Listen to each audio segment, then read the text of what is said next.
कुछ लोग पैसा सोने में इन्वेस्ट करते हैं, कोई चांदी में, कोई ज़मीन में, जायदाद में, कोई घर, कोई प्लॉट। आपके हिसाब से कहाँ इन्वेस्ट करना सही है? महाराज मैं तो ज़्यादातर स्टॉक मार्केट में करता हूँ, और आज तो ऐसा सोमवार निकला है जिसमें बहुत ज़्यादा मार्केट नीचे गिर गई है। हाँ। तो मेरे को किसी ने फ़ोन करके बोला देखो, मैंने बोला देखो मैं तो वृंदावन आ गया हूँ, अब मैं ये ऊंच नीच ऊपर नीचे से बाहर हो गया हूँ क्योंकि मैं भगवान के तो धाम आपका बैठा नुकसान हो गया? हाँ बिल्कुल हुआ है महाराज। कितना? अब वो तो आज शाम को पता चलेगा। तो ये सट्टा नहीं है एक तरह का? जी। जुआ नहीं है? नहीं महाराज, ये सट्टा नहीं है। हम भारत देश की सबसे बढ़िया कंपनी के हिस्सेदार बन रहे हैं। सही है। अगर मैं रिलायंस का एक शेयर लेता हूं तो मैं उसका हिस्सेदार बन रहा हूं, उसकी प्रगति का हिस्सेदार बन रहा हूं। पर कौन गारंटी लेगा कि वो 1 रुपए ही रहेगा, या 25 पैसा हो जाएगा, या 2 रुपए हो जाएगा? इसकी गारंटी कौन लेगा? महाराज इसमें दो तरह की चीजें हैं। आप अगर बेकार कंपनियों के हिस्सेदार बनोगे तो वो एक का शून्य हो जाएगा। चलो मैं बेकार का नहीं, मैं रिलायंस की बात करूं या बड़े और ब्रांड की बात करूं, उनके भी तो शेयर गिरते हैं। बिल्कुल गिरते हैं महाराज, पर 10 साल की अवधि में, 15 साल की अवधि में आपको वो रिटर्न्स देके जाते हैं। लोग क्या मिस्टेक करते हैं, वो चाहते हैं मैं सुबह खरीदूं, शाम को बेचूं और पैसे कमा लूं। ये दिहाड़ी मजदूरी नहीं है। सब्र रखना पड़ता है। आपको सब्र रखना पड़ेगा। जिस तरीके से आप अपना करियर बनाते हैं, आप समझे जॉब चालू करते हैं, तो जॉब पहले दिन में आप सीईओ नहीं बन जाते। आपको पहले एग्जीक्यूटिव बनना पड़ता है, फिर मैनेजर बनना पड़ता है, फिर जनरल मैनेजर बनना पड़ता है, फिर वाइस प्रेसिडेंट बनना पड़ता है। एक 10 से 15 साल की जर्नी होती है, तब आप ऊंचे मुकाम पे पहुंचते हो। इन्वेस्टमेंट में ऐसा नहीं होगा आप सुबह खरीदोगे शाम को डबल हो जाएगा। हाँ ये जरूर हो सकता है सुबह खरीदोगे शाम को आधा हो जाएगा। तो जैसे आपने बोला कि चलो यहाँ पैसे लगा दें स्टॉक मार्केट में, पर ये भी तो है ना कि आपने कोई प्लॉट ले लिया, वो प्लॉट भी तो आजकल साल 2 साल में डबल हो रहा है। जी महाराज देखिए, साल 2 साल में कभी कभी डबल होता है, पर अगर आप 10-10 साल की अवधि में देखें, जैसे मैं आपको नोएडा का किस्सा सुनाता हूं। मेरे दोस्त ने प्लॉट लिया, एक दोस्त ने प्लॉट लिया 2016 में, और एक दोस्त ने प्लॉट लिया 2022 में। 2016 से लेकर 2022 तक उस प्लॉट में 5% की वृद्धि हुई थी 6 साल के अंदर, और 2022 से लेकर 2024 में उसमें 2 गुने की वृद्धि हो गई। तो बेचारे जिसने 2016 में खरीदा था उसके लिए भी 2 गुने की वृद्धि हुई, और 2022 में जिसने खरीदा उसके लिए भी 2 गुने की वृद्धि हुई। तो कभी कभी क्या होता है, आपका जैकपॉट लग जाता है कि आपने सही टाइम पे एंट्री मार ली। उसमें रिस्क नहीं है ना जी। प्रॉपर्टी आपका प्लॉट पड़ा है जी, इसमें कोई रिस्क नहीं है, पड़ा है, आप जब चाहें तब बेचें। लेकिन आपने शेयर मार्केट में पैसा लगाया तो रात को सोए हैं, सवेरे जागे तो पता लगा कि पूरा नीचे आ गया। देखिए महाराज, अगर आप कोई कच्ची बस्ती में प्रॉपर्टी लेंगे जी, तो वो भी रिस्की है, वहां पे हो सकता है कल को आप कुछ बना ही ना पाए। पर अगर आप एक अच्छी जगह प्रॉपर्टी लेंगे तो उसकी वैल्यू बढ़ती है, धीरे धीरे बढ़ती है पर बढ़ती है। इसी तरीके से अगर आप अच्छी कंपनियों के शेयर लेते हैं तो चाहे वो शॉर्ट टर्म में आधे साल में 1 साल में ऊपर नीचे हो जाए, पर एक 5 से 10 साल में हमेशा आपको अच्छे रिटर्न्स देके जाते हैं। रिलायंस ने पिछले 10 साल में 4 गुने का रिटर्न दिया है, ठीक है।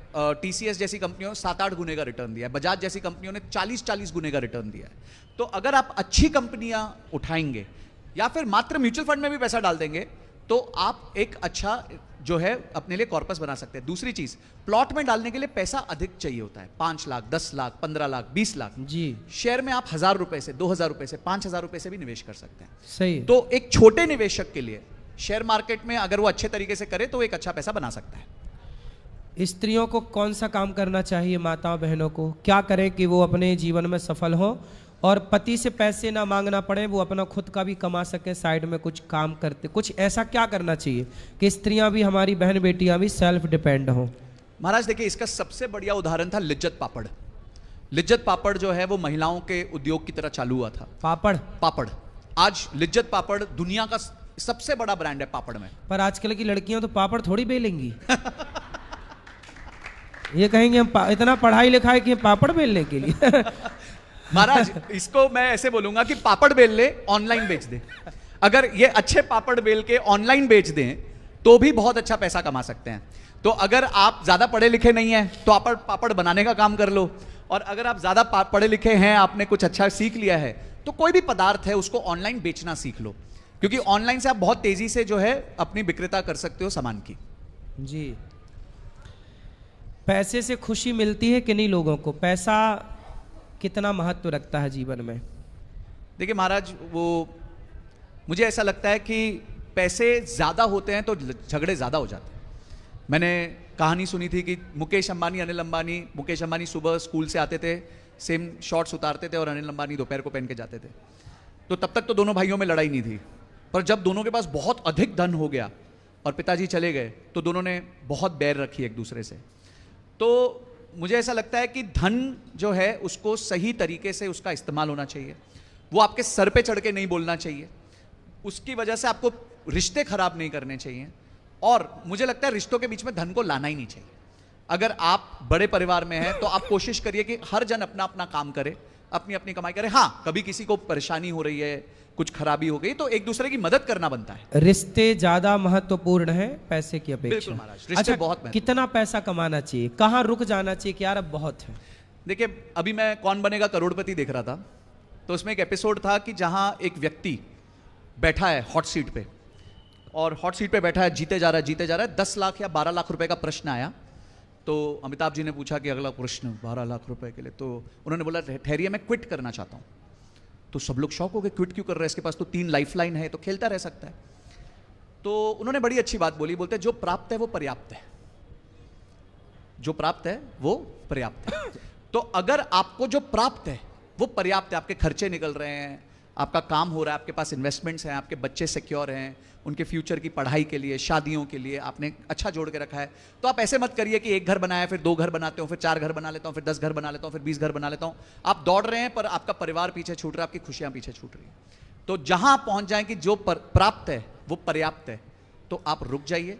आपने अपने फ्यूचर को सिक्योर कर लिया, अपने बच्चों को सिक्योर कर लिया, आपकी एक आमदनी आ रही है, फिर आपको भागने की जरूरत नहीं है। बहुत लोग कहते हैं, बहुत लोग ना, जैसे 1 करोड़ रुपए कमाने का एक इच्छा है, जब 1 करोड़ कमा लेते हैं तो उनके 10 करोड़ पाने की इच्छा होती है, 10 करोड़ कमा लेते हैं तो 50 करोड़ की इच्छा होती है, 50 करोड़ कमा लेने पर 100 करोड़ की इच्छा होती है, फिर 200 करोड़ की, फिर 1000 करोड़ की, फिर कंपनी मेरी 10,000 करोड़ की हो, 1 लाख करोड़ की हो। ये इच्छाएं बढ़ती जाती हैं। इसलिए निष्कर्ष ये निकलता है कि जितना आपके पास है, जो प्राप्त है वो पर्याप्त। इसलिए हमारे यहाँ कहा कि 8 जथा लाभ संतोषा, जितना मिल जाए उसमें संतोष करना चाहिए। गौधन गजधन बाज धन और रतन धन खान, जब आवे संतोष धन सब धन धूरी समान। सबसे बड़ा धन है संतोष। अभी भैया ने एक बात और बताई